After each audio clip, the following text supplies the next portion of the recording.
Hello everyone, आज हम पढ़ेंगे इंग्लिश एनसीईआरटी कोर्स क्लास 6 की 3rd यूनिट टैरोज रिवॉर्ड। चलिए बच्चों, हम चैप्टर पढ़ने से पहले इसके बारे में थोड़ी सी जानकारी हासिल कर लेते हैं। बच्चों, ये चैप्टर एक जापानीज फेरी टेल सीरीज से लिया गया है और इसके राइटर ये कंफर्म नहीं है क्योंकि ये बहुत पुरानी स्टोरी है। लगभग ये 8th सेंचुरी की स्टोरी है ये, और ये 1892 में मिसिज केट जेम्स ने ये रिटोल्ड की थी। ये दोबारा बताई गई थी ये स्टोरी इंग्लिश लैंग्वेज में। बच्चों, ये स्टोरी एक थॉटफुल एंड लविंग सन की है जो अपने माता पिता की हर इच्छा को पूरी करने के लिए बहुत मेहनत करता है और उसके इस रिवॉर्ड में उसको एक अनएक्सपेक्टेड हेल्प मिलती है। अब वो अनएक्सपेक्टेड हेल्प, वो रिवॉर्ड, वो कौन सा था, वो हम स्टोरी में पढ़ेंगे बच्चों। इस चैप्टर से हमें यही सीखने को मिलता है कि हमें अपने माता पिता की देखभाल करनी चाहिए, उन्हें सम्मान देना चाहिए, क्योंकि भगवान भी उन्हीं की ही सहायता करते हैं जो अपने माता पिता की देखभाल करते हैं, उनकी केयर करते हैं और उनका सम्मान करते हैं। चलिए बच्चों, चैप्टर स्टार्ट करने से पहले हम इसकी कुछ वर्ड मीनिंग्स भी देख लेते हैं। First word is chopped. Chopped means cut into pieces. It means छोटे छोटे भागों में काटना। Second word is cracks. Cracks means narrow gaps. It means darar. Third word is expensive. Expensive means costly. It means महंगा. Fourth word is delicious. Delicious means very tasty. It means स्वादिष्ट. Fifth word is intended. Intended means plan. It means इरादा बनाना या फिर निश्चय करना. Sixth word is tricked. Tricked means deceive. It means धोखा देना. Seventh word is muttering. Muttering means speaking unclearly. It means अपने मन में बड़बड़ाना या फिर धीरे धीरे कुछ बोलना, बुदबुदाना. And eighth word is greedily. Greedily means as if desiring more and more. It means लालच. Ninth word is picture. Picture means a pot usually made of mud. It means मिट्टी का बना हुआ एक घड़ा या फिर मटका. And the last word is sake. Sake means a popular Japanese drink. बच्चों, ये एक जापान का पॉपुलर ड्रिंक है। जैसे हम अपनी इंडिया में टी पीते हैं, चाय पीते हैं, इसी तरीके से जापान में ये एक ड्रिंक पी जाती है जिसे साके बोला जाता है, जिससे थोड़ी सी गर्माहट और एनर्जी मिलती है। चलिए बच्चों, हम यहाँ पे अपना चैप्टर स्टार्ट करते हैं। Taro's reward. A young woodcutter named Taro lived with his mother and father on a lonely hillside. एक यंग वुडकटर अपने माता पिता के साथ एक हिल साइड में अकेले रहता था। All day long he chopped wood in the forest. पूरे दिन वो जंगल में लकड़ियां काटता था। Though he worked very hard, he earned very little money. यद्यपि वो बहुत ज्यादा मेहनत करता था, लेकिन फिर भी उसको बहुत कम पैसे मिल पाते थे। This made him sad, और इससे वो बहुत दुखी हो जाता था, बहुत दुखी रहता था। For he was a thoughtful son and wanted to give his old parents everything they needed.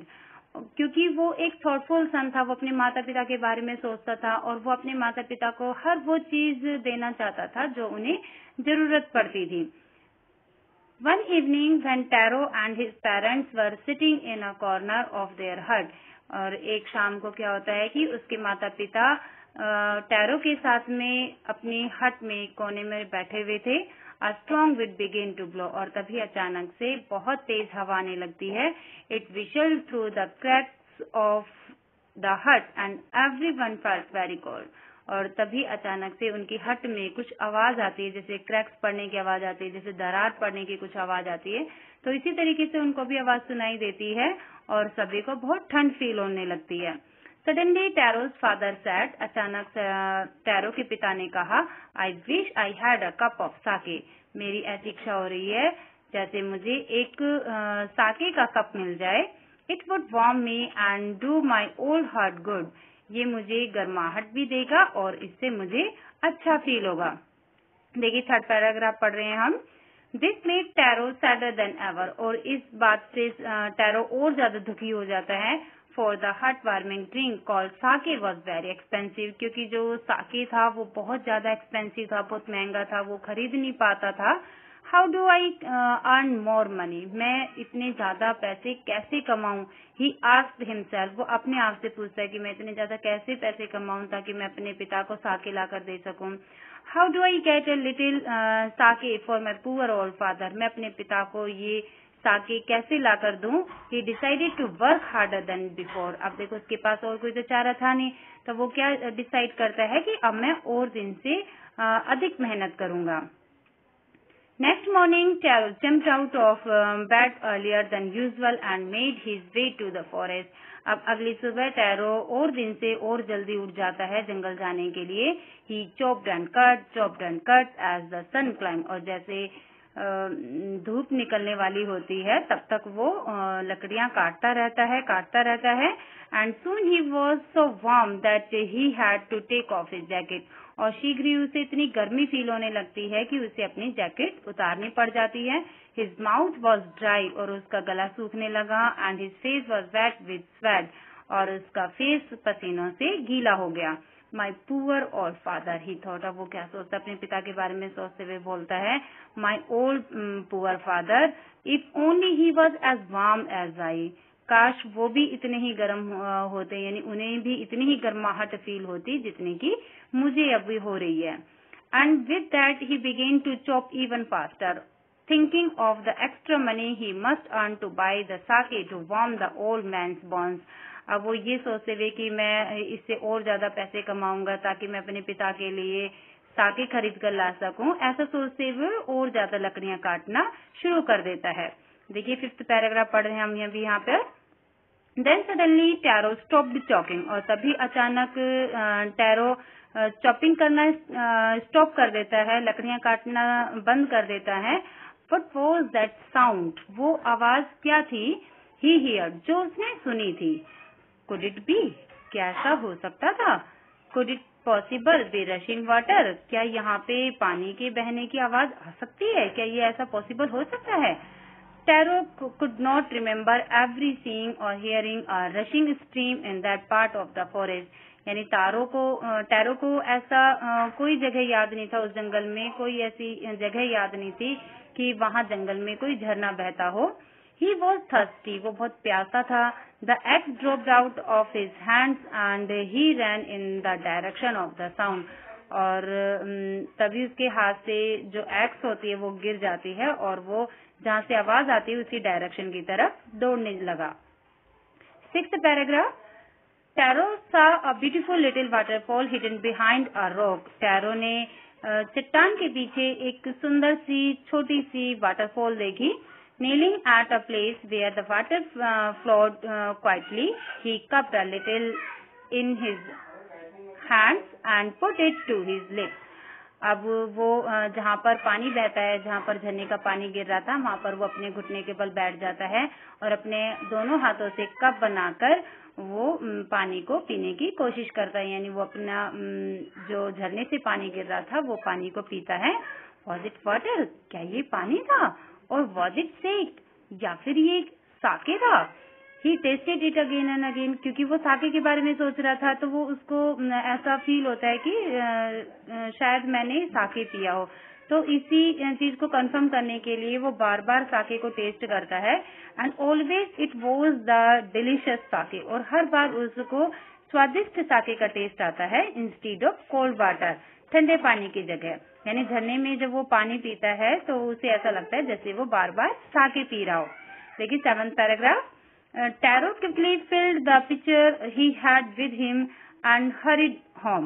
अब टैरो जल्दी से अपने पास जो उसके पास घड़ा था वो उसको साके से भर लेता है और अपने घर की तरफ दौड़ता है.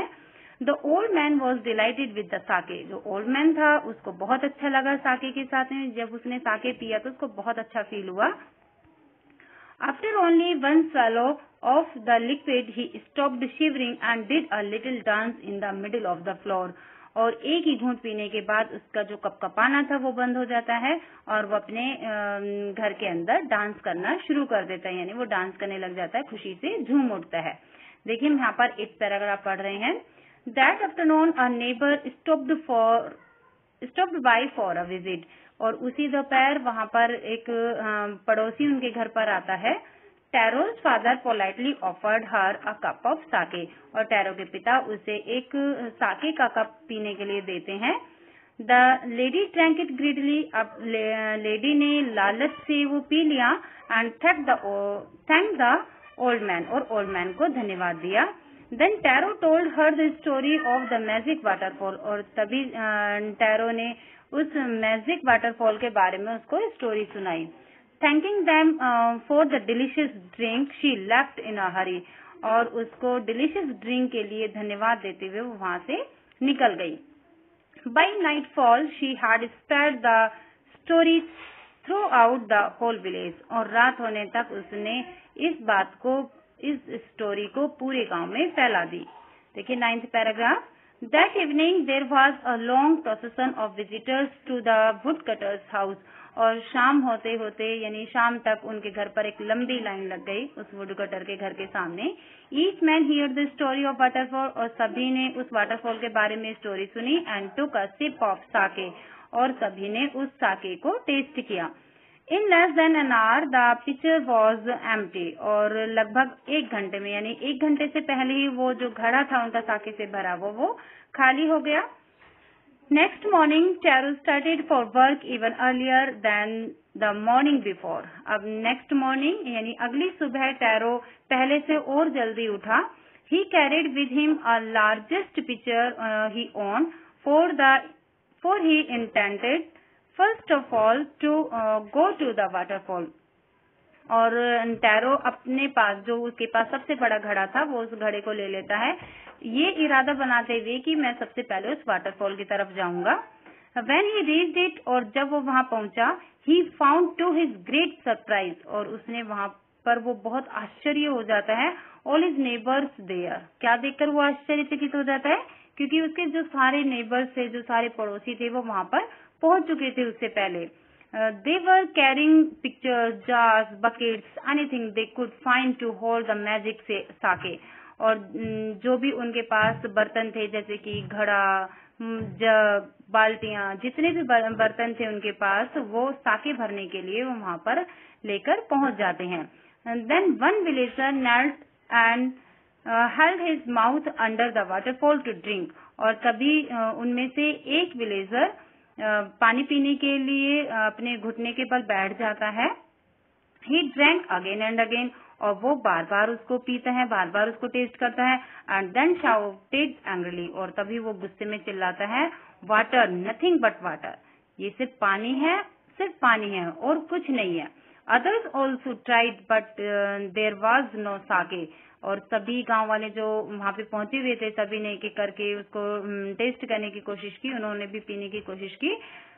Only cold water. लेकिन वहां पर साके नहीं था बल्कि उनको सिर्फ क्या मिला? सिर्फ ठंडा पानी. देखिए 11th पैराग्राफ है. We have been tricked. हमें धोखा दिया गया है. Shouted the villagers. सब सभी गांव वाले चिल्लाते हैं कि हमसे झूठ बोला गया है, हमें धोखा दिया गया है. Where is tarot? टैरो कहाँ है? Let's drawn him in this waterfall. चलो हम उसे इस वाटरफॉल में डुबो देते हैं. But Taro had been wise enough to slip behind a rock when he saw how things were going. और जैसे भी वहाँ पे सिचुएशन चल रही थी उसको देखकर वो अपने आप को एक चट्टान के पीछे छुपा लेता है. He was nowhere to be found. उन लोगों को वो दिख नहीं पाया यानी जो गांव वाले थे उस टैरो को ढूंढना चाह रहे थे लेकिन कहीं पर भी टैरो को दिखाई नहीं दिया. 12th पैराग्राफ है देखो. Muttering their anger and disappointment. अब जो सभी गांव वाले थे वो निराश होकर और अपने मन में बड़बड़ाते हुए the villagers left the place one by one. और सभी गांव वाले वहां से एक एक करके चले जाते हैं. Taro came out from his hiding place. अब टैरो वहां से अपने छुपे हुए स्थान से बाहर आता है. Was it true? क्या ये सच था? He wondered. अब उसे आश्चर्य होता है. Was the sake a dream? क्या ये साके एक मेरा सपना था? अब वो सोचता है कि क्योंकि कल तो जो मैंने पिया था जब मैंने टेस्ट किया था तो वो तो साके का ही टेस्ट था और लेकिन अब जो गांव वालों ने पीकर देखा तो उनको तो सिर्फ कोल्ड वाटर लगा. तो वो अपने मन में सोचता है कि क्या ये साके था या फिर ये मेरा सपना था, क्या था ये. Once more he caught a little liquid in his hand and put it to his lips. अब वो फिर से अपने हाथ में पानी थोड़ा सा लेकर वो भी पीकर देखता है, उसको टेस्ट करके देखता है. It was the same fine sake. लेकिन ये तो वही सेम साके ही था जैसे उसको कल टेस्ट आया था। To the thoughtful son the magic waterfall gave the delicious sake. अब जो मैजिक वाटरफॉल थी उसने थॉटफुल सन को, क्योंकि वो अपने माता पिता के बारे में सोचता था, उनकी केयर करता था, तो इसीलिए टैरो को मैजिक वाटरफॉल ने डिलीशियस साके दिया। To everyone else it gave only cold water. लेकिन बाकी लोगों को उस मैजिक वाटरफॉल ने सिर्फ ठंडा पानी दिया। अब देखिए यहाँ पे लास्ट पैराग्राफ है। The story of tarot and his magic waterfall reached the emperor of Japan. अब ये टैरो और मैजिक वाटरफॉल की स्टोरी जापान के एम्परर के पास भी पहुंच गई। He sent for the young woodcutter। उसने यंग वुडकटर को अपने पास बुलाया and rewarded him with 20 pieces of gold। और उसे 20 pieces of gold it means 20 सोने के सिक्के उसको इनाम के तौर पर दिए for having been so good and kind। अब ये इनाम उसने क्यों दिया? क्योंकि वो एक बहुत अच्छा इंसान था और वो दयालु भी था। Then he named the most beautiful fountain in the city after Taro। और इसके बाद उसने उसके नाम के ऊपर ही उसने उस मैजिक वाटरफॉल का नाम टैरो रख दिया। This said the emperor was to encourage all children to honour and obey their parents. और ये उन्होंने इसलिए किया क्योंकि वो चाहते थे कि सभी बच्चे इससे इंस्पायर हों, सभी अपने माता पिता का सम्मान करें, उनका आदर करें और उनकी केयर करें। आई होप कि बच्चों आप लोगों को ये चैप्टर पसंद आया होगा, आप लोगों ने बहुत एंजॉय किया होगा। So thank you, have a nice day.